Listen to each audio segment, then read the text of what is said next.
Matapos makuha ng Thai business mogul na si Anne Jack Rajuthatip ng Jikhan Global Group ang pagmamay-ari ng Miss Universe Organization, IMU, noong 2022,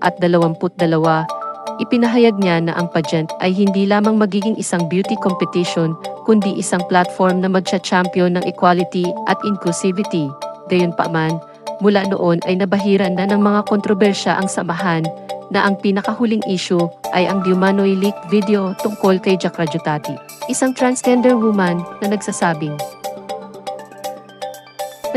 ang pagsisikap ng pageant na itaguyod ang pagiging inclusive ay isang diskarte sa komunikasyon. Sa kasamaang palad, ang mga kontrobersyang tulad nito ay nagbigay ng mahabang anino sa integridad ng organisasyon ng pageant, na may mga tagahanga ng pageantry na nakatingin sa pamumuno ni Jack Rajuthatip na may hinala sa kabila ng kanyang mga katiyakan ng patas na paglalaro. Upang tumingin sa likod, narito ang ilan sa mga pinag-uusapan tungkol sa mga issue na kinasasangkutan ng pandaigdigang tint na lumitaw sa ilalim ng pamumuno ni Jack Rajuthatip. Ilang araw lamang matapos ang Miss Universe 2022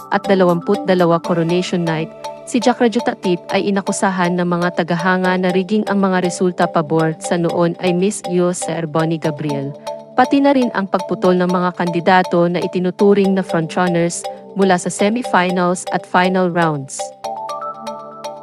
Binigyang diin ng ilan na ang delegado ng USA ay nag-ukol ng karagdagang segundo sa pagsagot sa huling tanong at pinayagang magpatuloy sa pagsasalita kahit tumunog ang kampana, at na ang kompetisyon ay ginanap sa Estados Unidos na may Jack Rajuthatip bilang may-ari ng Miss USA at isang hurado na karamihan ay Amerikano.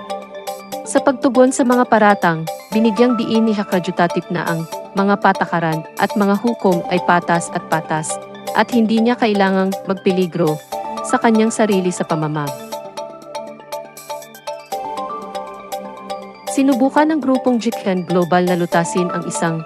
liquidity problem na tila nagmula sa kabiguan nitong bayaran ang mga bono sa mga mamumuhunan na nagkakahalaga ng nasa paligid ng 12,670 milyon sa deadline na ipinataw nito sa sarili. Bago ito, hindi rin ito nakapasok sa schedule ng pagbabayad na umaabot sa 17.3